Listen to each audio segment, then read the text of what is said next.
পুরোদমে ইরান এবং ইসরায়েলের মাঝে ভয়াবহ যুদ্ধ চলছে, আর এই মুহূর্তে আমাদের হাতে এসে পৌঁছেছে যুদ্ধের সর্বশেষ গুরুত্বপূর্ণ সবথেকে তাজা আপডেট সংবাদ। প্রথমেই জানাবো ইসরায়েলের উপর ইরানের ক্ষেপণাস্ত্রের বৃষ্টি। রাতভর উত্তর ও মধ্য ইসরায়েলে ৮০টি ক্ষেপণাস্ত্র নিক্ষেপ করেছে ইরান। ইসরায়েলি সেনাবাহিনী, সরকারি রেডিও এবং টাইমস অব ইসরায়েল এই তথ্য নিশ্চিত করেছে। সব হামলায় ১০ জন ইহুদিবাদী নিহত এবং ২ শতাধিক মানুষ আহত হয়েছে। এরপর জানাবো মোসাদের ২ গুপ্তচরকে গ্রেপ্তার করল ইরান। ইসরায়েলের হয়ে গোয়েন্দাগিরি করতে গিয়েছিল ইরানে, সেখান থেকে ২ কুখ্যাত ইহুদি মোসাদের ২ সদস্যকে গ্রেপ্তার করা হয়েছে। আল জাজিরার এক প্রতিবেদনে তথ্য জানানো হয়েছে। খবর আল জাজিরা। আধা সরকারি বার্তা সংস্থা তাসনিমে প্রকাশিত প্রতিবেদনে বলা হয়েছে, ওই ২ ব্যক্তি আলবোস প্রদেশে বিস্ফোরক ও বৈদ্যুতিক সরঞ্জাম বানানোর সময় ধরা পড়ে। এদিকে ইরানের ভয়ে রাশিয়ায় পালানো নেতানিয়াহুর ভাইরাল খবর নিয়ে যা জানা গেল। ইরান ও ইসরায়েলের সাম্প্রতিক উত্তেজনার প্রেক্ষাপটে একটি বিভ্রান্তিকর তথ্য ফেসবুকে ছড়িয়ে পড়েছে, যেখানে দেখা যাচ্ছে ইরানের হামলার ভয়ে নেতানিয়াহু রাশিয়ায় পালিয়ে যাচ্ছে। বিষয়ে গুরুত্বপূর্ণ সংবাদ জানাবো, সঙ্গেই থাকুন। জানাবো ইরানের উপর ইসরায়েলের বর্বর আক্রমণের নিন্দা জানালো চীন। ইরানে ২ শতাধিক যুদ্ধ বিমান দিয়ে চালানো ইসরায়েলের আকস্মিক বর্বর আক্রমণের তীব্র নিন্দা জানিয়েছে চীন। আজ ইরানের ভূখণ্ডে ইসরায়েলের সাম্প্রতিক হামলার তীব্র নিন্দা জানিয়েছে দেশটি। এবং সর্বশেষ জানাবো তারেক রহমান কবে দেশে ফিরবেন জানালেন বিএনপি নেতা আব্দুল্লাহ আল মিন্টু। আগামী জাতীয় সংসদ নির্বাচনের আগে বিএনপির ভারপ্রাপ্ত চেয়ারম্যান তারেক দেশে ফিরবেন বলে মন্তব্য করেছেন বিএনপির কেন্দ্রীয় কমিটির ভাইস চেয়ারম্যান ও দলের বরিশাল বিভাগীয় সাংগঠনিক টিমের প্রধান আব্দুল্লাহ আল মিন্টু। প্রিয় দর্শক, এতক্ষণ শুনছিলেন সংবাদ শিরোনাম, এবারে বিস্তারিত। তবে তার আগে বন্ধুরা অনুরোধ থাকবে এই সংবাদটিতে একটি লাইক দিন। এই চ্যানেল আপনি নতুন হয়ে থাকলে আমাদের সংবাদটি দেখতে দেখতে চ্যানেলটি সাবস্ক্রাইব করে রাখুন। কমেন্ট করে বন্ধুরা আপনার মূল্যবান মতামত জানিয়ে দিন আপনি বিশ্বের কোন দেশ থেকে বা বাংলাদেশের কোন স্থান থেকে আমাদের সংবাদটি দেখছেন এবং শুনছেন। আর বন্ধুরা, ইরান ও ইসরায়েলের মধ্যে যুদ্ধে আপনি কোন দেশকে সমর্থন করেন কমেন্ট করে জানিয়ে দিন। সংবাদটি আপনার সোশ্যাল মিডিয়া ফেসবুকে শেয়ার করে বন্ধুদেরও দেখার সুযোগ করে দিন। এবারে বিস্তারিত। ইসরায়েলের উপর ইরানের ক্ষেপণাস্ত্রের বৃষ্টি। রাতভর উত্তর ও মধ্য ইসরায়েলে ৮০টি ক্ষেপণাস্ত্র নিক্ষেপ করেছে ইরান। ইসরায়েলি সেনাবাহিনী, সরকারি রেডিও এবং টাইমস অব ইসরায়েল এই তথ্য নিশ্চিত করেছে। এসব হামলায় ১০ জন নিহত, ২ শতাধিক মানুষ আহত হয়েছে। টাইমস অব ইসরায়েল জানিয়েছে যে প্রথম ভলিতে ৪০টি ক্ষেপণাস্ত্রের মধ্যে একটি উত্তর ইসরায়েলের ফিলিস্তিন অধ্যুষিত শহর তামরার একটি বাড়িতে আঘাত করেছে, যার ফলে ৪ জন বেসামরিক নিহত হয়েছে।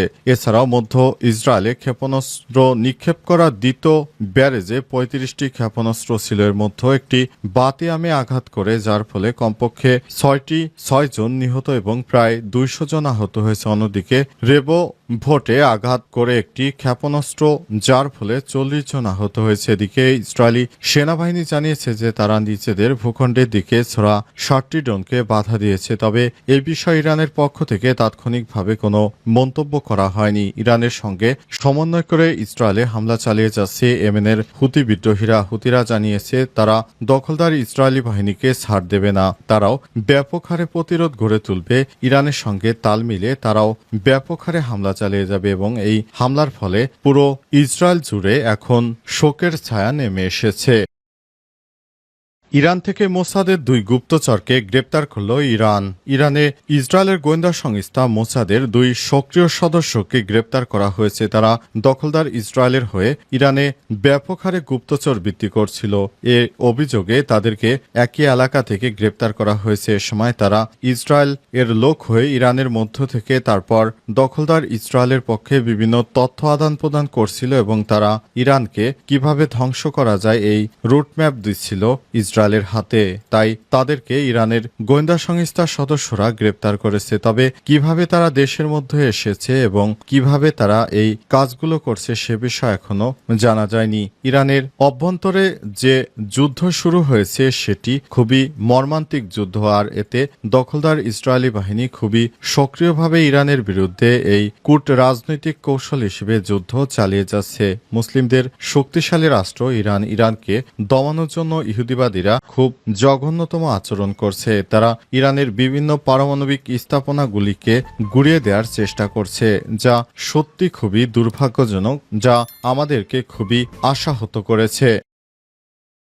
ইরানের ভয়ে রাশিয়ায় পালালেন নেতানিয়াহু, ভাইরাল খবরটি ভুয়া। ইরান ও ইসরায়েলের সাম্প্রতিক উত্তেজনার প্রেক্ষাপটে একটি বিভ্রান্তিমূলক ভিডিও ছড়িয়ে পড়েছে, যেটিতে জানা যায় যে নেতানিয়াহু নাকি ইসরায়েল ছেড়ে ইরানের হামলার ভয়ে দেশ থেকে পালিয়ে গেছে। কিন্তু নেতানিয়াহু পালায়নি, তিনি তার দেশেই অবস্থান করছেন। একটি মিথ্যা তথ্য ছড়িয়ে পড়েছে যে ইসরায়েলি প্রধানমন্ত্রী বেঞ্জামিন নেতানিয়াহু এবার তার নিজ দেশ ছেড়ে পালিয়ে গেছেন, তবে সেটি সম্পূর্ণ মিথ্যা এবং ভিত্তিহীন। আজ আল জাজিরার এক প্রতিবেদনে বিষয়টি জানানো হয়েছে। সেখানে দেখা গেছে যে নেতানিয়াহু এখনও তার দেশে অবস্থান করছে।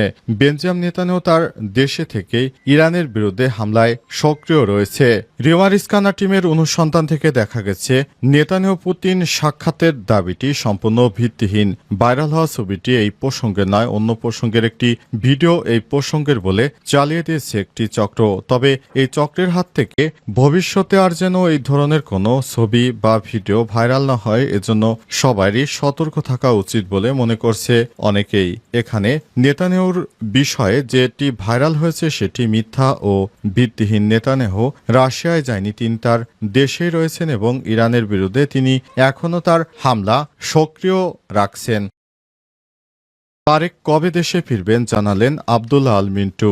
আগামী জাতীয় সংসদ নির্বাচনের আগে বিএনপির ভারপ্রাপ্ত চেয়ারম্যান তারেক দেশে ফিরে আসবেন বলে মন্তব্য করেছে বিএনপির কেন্দ্রীয় কমিটির ভাইস চেয়ারম্যান ও দলের বরিশাল বিভাগীয় সাংগঠনিক টিমের প্রধান আব্দুল্লাহ আল মিন্টু আজ বরিশালে মহানগর বিএনপির সদস্য ফরম নবায়ন ও প্রাথমিক সদস্য সংগ্রহ কার্যক্রমের উদ্বোধনী অনুষ্ঠানে সাংবাদিকদের প্রশ্নের জবাবে তিনি এসব কথা বলেছেন। নগরের ক্লাব মোড়ে বরিশাল ক্লাব মিলনায়তনে মহানগর বিএনপির এক অনুষ্ঠানের আয়োজন করে। তিনি আরো বলেন, সময়মতো নির্বাচন হলে দেশে স্থিতিশীলতা ফিরে আসবে, রাজনৈতিক প্রবৃদ্ধি বাড়বে এবং ব্যবসা বাণিজ্যর গতিশীলতা আসবে। এজন্য তারেকের দেশে ফেরা প্রয়োজন। ফেব্রুয়ারিতে জাতীয় নির্বাচন নিয়ে কিছু দল বিরোধিতা করার বিষয় মিন্টু বলেন, এটাকে গুরুত্ব না দিয়ে দেশের বেশিরভাগ রাজনৈতিক দল কি চায় সেদিকে গুরুত্ব দিতে হবে। দেশে বিএনপি সহ ৬২টি দল রয়েছে, যার বেশিরভাগই নির্বাচনের পক্ষে। অনুষ্ঠানের শেষ পর্যায়ে প্রধান অতিথি মহানগর কমিটির নেতৃত্বের কাছে সদস্য ফরম নবায়ন এবং তৃণমূল পর্যায়ে প্রাথমিক সদস্য